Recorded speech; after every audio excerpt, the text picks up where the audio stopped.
दोस्तों 17 सितंबर 2024 को दोपहर बाद 3:30 बजे लेबनान के अंदर बैरूत शहर में लगभग 3000 विस्फोट होते हैं। यह जो विस्फोट होते हैं वह एक पेजर नाम की डिवाइस होती है, उसके अंदर होते हैं। ठीक इसके अगले दिन यानी कि 18 सितंबर को वॉकी टॉकी जिससे कि बात की जाती है उनमें भी विस्फोट होते हैं। इसके बाद लेबनान के कुछ घरों में जो सोलर पैनल लगे हुए हैं उनमें भी परकच्चे उड़ने लगते हैं। तो एकदम से लेबनान के अंदर इतनी भारी मात्रा में विस्फोट होते हैं तो पूरी दुनिया हैरान हो जाती है कि आखिरकार यह कैसे संभव है और यह विस्फोट किस चीज़ में हो रहे हैं। तो पता चलता है कि जो 17 सितंबर को विस्फोट हुए हैं वह एक पेजर नाम की डिवाइस होती है जिससे कि मैसेज भेजे जाते हैं और रिसीव किए जाते हैं। उन पेजर के फटने की वजह से यह विस्फोट हो रहे हैं। दोस्तों 90s के दौर में जो कम्युनिकेशन सिस्टम होता था वह पेजर के माध्यम से होता था। अब यहाँ पर पेजर क्या होता है इसकी हम बात कर लेते हैं। अगर आपने पुष्पा मूवी देखी है तो उसमें पेजर डिवाइस को दिखाया गया है। एक सीन होता है जिसमें पुष्पा को एक मैसेज आता है छोटी सी डिवाइस में, वह छोटी सी डिवाइस ही पेजर है। यह डिवाइस रेडियो सिग्नल पर काम करती है, इसलिए इस डिवाइस को ट्रैक नहीं किया जा सकता। इस डिवाइस की लोकेशन का पता नहीं किया जा सकता क्योंकि यह डिवाइस रेडियो फ्रीक्वेंसी पर काम करती है। आप कहीं पर भी लेकर जा सकते हैं। आपको मैसेज सेंड करना है या रिसीव करना है वह रेडियो सिग्नल के माध्यम से होता है। लेकिन आज के दौर में जो कि आज मोबाइल का दौर है, सोचने वाली बात यह है कि पेजर का आज कौन इस्तेमाल कर रहा है। मोबाइल के युग में पेजर को क्यों इस्तेमाल किया जा रहा है। अब ये लेबनान के अंदर जो घटना घटी है जहाँ 3000 पेजर एक साथ फटे हैं, इसके पीछे वजह क्या है, इतनी बड़ी मात्रा में पेजर क्यों इस्तेमाल हो रही हैं। तो आज की कहानी में हम यही पड़ताल करेंगे कि आखिर कैसे लेबनान के अंदर जो विस्फोट से अफरा तफरी मची है, इसमें बताया जा रहा है कि 15 से 20 लोग मारे जा चुके हैं और लगभग 2700 के करीब लोग घायल की अवस्था में हैं। तो आदाब, नमस्कार, सत श्री अकाल, मैं मुकेश कुमार। वीडियो पसंद आए तो वीडियो को लाइक कीजिए, चैनल को सब्सक्राइब जरूर कीजिए। तो कहानी शुरू करते हैं। यह कहानी स्टार्ट होती है फरवरी से। फरवरी 2024 में लेबनान के अंदर दरअसल यहाँ पर हिजबुल्लाह नाम का एक संगठन है और इस संगठन को दुनिया के कुछ देश आतंकवादी संगठन भी मानते हैं। इस हिजबुल्लाह नाम के संगठन को जो ऑपरेट करते हैं वह अपने लड़ाकों से कहते हैं कि अपने संगठन के आदमियों से कहते हैं कि आप अब मोबाइल का इस्तेमाल मत कीजिए क्योंकि इजराइल लेबनान के ऊपर जो मिसाइल अटैक्स कर रहा था, जिसकी मिसाइल अटैक एकदम सटीक हो रहे थे निशाने, वह इजराइल इसलिए कर पा रहा था कि जो हिजबुल के जुड़े लोग हैं वह मोबाइल यूज करते हैं या मोबाइल यूज करते थे। इजराइल उनकी लोकेशन को ट्रेस करता था और एकदम सही सटीक निशाना वह मिसाइल से दाग देते थे। तो हिजबुल्लाह कमांडर की तरफ से यह संदेश दिया जाता है, मैसेज दिया जाता है अपने संगठन के सदस्यों को कि आप मोबाइल को फेंक दे, तोड़ दे, कुछ भी कर ले, लेकिन आपको मोबाइल यूज में नहीं लेना है। हम अब पेजर का इस्तेमाल करेंगे क्योंकि पेजर मोबाइल टावर से कनेक्ट नहीं होता है, इसलिए हम अपनी लोकेशन को सुरक्षित रख सकते हैं। जैसे ही यह डिक्लेयर होता है, इजराइल की मोसाद जो कि एक खुफिया एजेंसी है वह एक्टिव हो जाती है। दुनिया की सबसे खतरनाक खुफिया एजेंसी की अगर हम बात करें तो उसमें इजराइल की मोसाद आज भी नंबर 1 पर आती है। मोसाद की कहानी मैंने पहले भी आपको सुनाई है, ऊपर मैं आई बटन में लिंक दे रहा हूँ कि उसने एक ऑपरेशन किया था दूसरी कंट्री में जाके और कंट्री से काफ़ी दूर जाकर यह ऑपरेशन हुआ था। इनका एक विमान जिसका अपहरण किया गया था और उस विमान में इजराइल के लोग थे, उनको छुड़ाया गया था।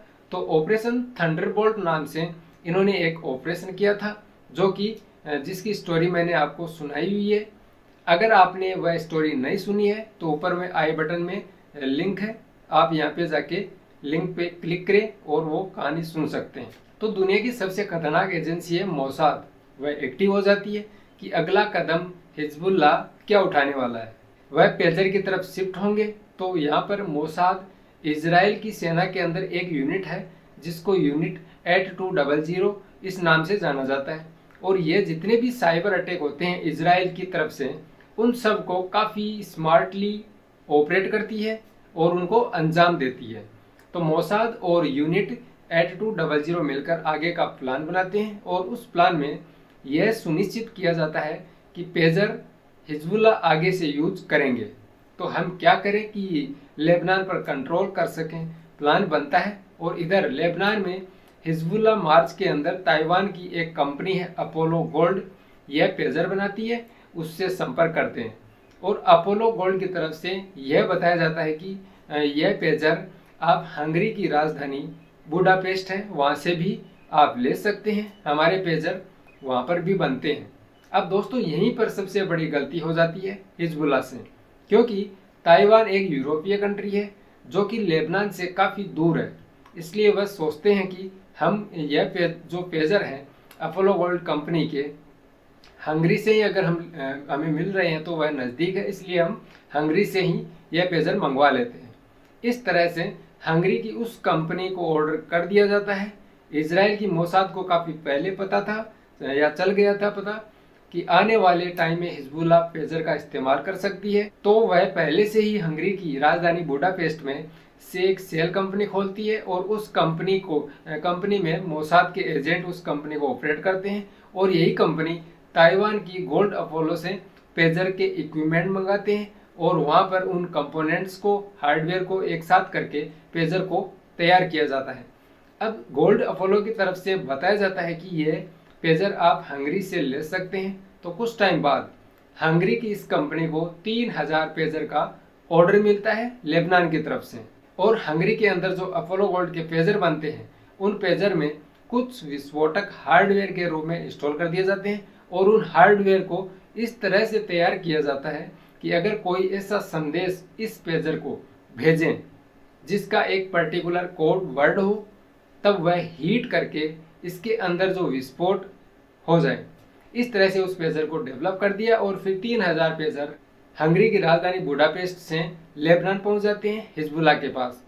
हिजबुल्लाह के पास जैसे ही यह पेजर पहुंचते हैं तो वह अपने गैंग के सदस्यों को अलग अलग पेजर बांट देते हैं। इस तरह से लगभग 3000 लोगों के पास यह डिवाइस पहुंच जाती है और उनको यह हिदायत दी जाती है कि आगे से कोई भी कम्युनिकेशन होगा, कोई भी मैसेज होगा तो आपके पास पेजर पर ही वह मैसेज आएगा। धीरे धीरे हिजबुल्लाह गैंग के सदस्य पेजर यूज करने लग जाते हैं। इसी दरमियान बताया जाता है कि एक हिजबुल्लाह के सीनियर लीडर को एक पेजर के अंदर कुछ दिक्कत लगती है, उसको डाउट होता है, तो वह अपने सीनियर को बताता है कि मुझे इस पेजर के अंदर कुछ गड़बड़ लग रही है और जिस व्यक्ति को या अपने सीनियर को वह बता रहा है, इत्तेफाक से वह सीनियर भी मोसाद का ही एजेंट निकलता है और यह जानकारी वह मोसाद को भेजता है कि आपको जो पेजर में कुछ भी करना है वह जल्दी कीजिए, नहीं तो अब आपका भांडा फूटने वाला है। फिर मोसाद ने 17 सितंबर का दिन तय किया कि हम जो भी पेजर लेबनान को भेजे हैं उन पर 17 सितंबर को दोपहर बाद 3:30 बजे विस्फोट करेंगे, यानी कि 3:30 बजे 17 सितंबर को एक खास कोड वर्ड का मैसेज उन सभी पेजर पर सेंड किया जाएगा ताकि उसमें जो विस्फोटक रखा गया था, और बताया जाता है कि यह जो विस्फोटक है बहुत ही कम मात्रा में, यानी कि 20 से 30 ग्राम इसकी मात्रा होती है और इस विस्फोटक को उस पेजर में एक चिप के माध्यम से इंस्टॉल कर दिया जाता है। उस पेजर के सॉफ्टवेयर में ऐसा ही एक कोड वर्ड डाल दिया गया था जिसके माध्यम से वह ऑपरेट होने वाला था। खैर 17 सितंबर को मोसाद की तरफ से उन सभी पेजर्स पर 3:30 बजे एक मैसेज भेजा जाता है।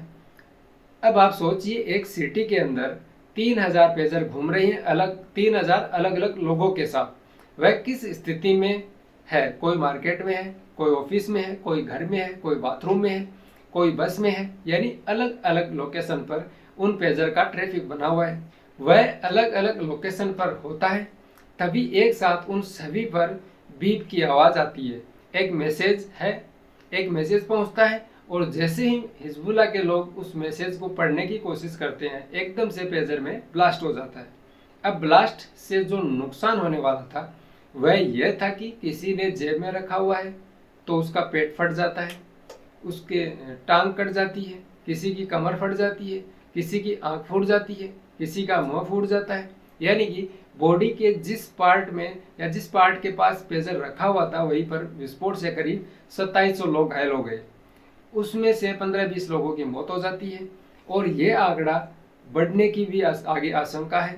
अब जो ये 300 लोग बच गए, यानी कि 3000 लोगों में से 2700 लोग जख्मी हो गए, तो 300 लोग बच जाते हैं।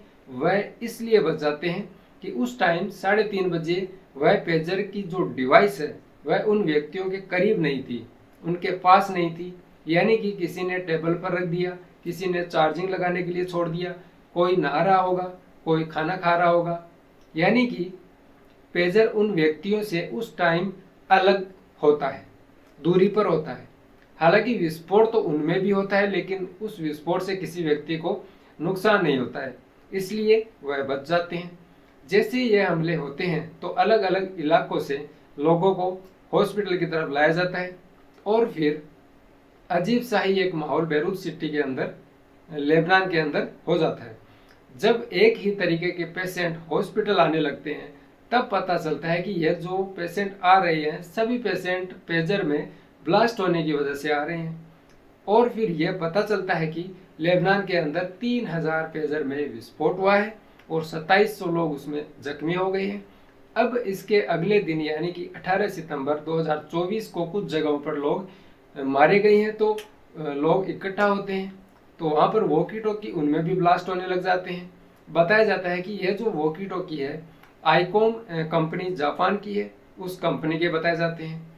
और वह कंपनी अपने स्टेटमेंट में बताती है कि यह जो वॉकी टॉकी जिसमें ब्लास्ट हुए हैं, यह जो मॉडल है उन मॉडल को हम 10 साल पहले इनकी मैन्युफैक्चरिंग को बंद कर चुके हैं। यानी कि कंपनी सीधे सीधे इस कांड में शामिल होने से बचने की कोशिश करती है, जिसकी वजह से लेबनान के अंदर जो एयरपोर्ट है वहाँ पर पेजर और वॉकी टॉकी को ले जाना प्रतिबंधित कर दिया जाता है। और न्यूज़ यहाँ तक भी आती है कि लेबनान के अंदर जो घर है उनमें सोलर पैनल जो लगे हुए हैं उनमें भी ब्लास्ट होने लग गए हैं। यानी कि आप इजराइल की जो मोसाद है उसको यहाँ तक ज़बरदस्त तारीफ करनी होगी कि किस तरह से वह सोचती है, अपने दुश्मन को टारगेट करती है और दुश्मन क्या कदम उठाने वाला है वह उससे कम से कम 2 कदम आगे चलते हैं। इसलिए कहा जाता है कि इजराइल की मोसाद अपने दुश्मन को दुनिया के किसी भी देश के कोने में भी जिंदा नहीं छोड़ती है। दोस्तों, यहाँ जो कहानी मैं आपको सुनाने जा रहा हूँ, सुनाने का मेरा मकसद आपको डराना धमकाना नहीं है, बल्कि आपको जागरूक और सतर्क करना है कि किस प्रकार से हम दूसरी कंट्रीज की जो अप्लायंस है, यानी कि जो उपकरण है जैसे कि मोबाइल, लैपटॉप, कंप्यूटर, जो दूसरे कंट्री से बनकर आते हैं हमारे देश में, उनको हम यूज में लेते हैं। तो यह स्थिति क्या उन कंप्यूटर में, लैपटॉप में, मोबाइल में नहीं हो सकती? क्या यह सोचने वाला विषय नहीं है? हमारी गवर्नमेंट को भी इस पर ध्यान देना चाहिए कि जो भी चाइनीज़ मोबाइल्स आ रहे हैं, कंप्यूटर आ रहे हैं, तो यह इस तरह के विस्फोट चीनी भी हमारे देश में करवा सकते हैं, क्योंकि दोनों देशों के बीच में काफ़ी तनाव रहता है। और हमारे घरों में अगर देखा जाए तो हर घर में, इंडिया के लगभग हर घर में कोई ना कोई चाइनीज उपकरण जरूर आपको मिल जाएगा। अगर वह ऐसा कुछ कदम उठा ले, उसके बाद में अगर ऐसे ही विस्फोट इंडिया के अंदर होने लग जाए, तो आप कल्पना भी नहीं कर सकते कि इंडिया के अंदर क्या स्थिति पैदा हो सकती है। तो सतर्क रहिए, सावधान रहिए। चलिए दोस्तों, मिलते हैं नेक्स्ट स्टोरी में, तब तक के लिए जय हिंद।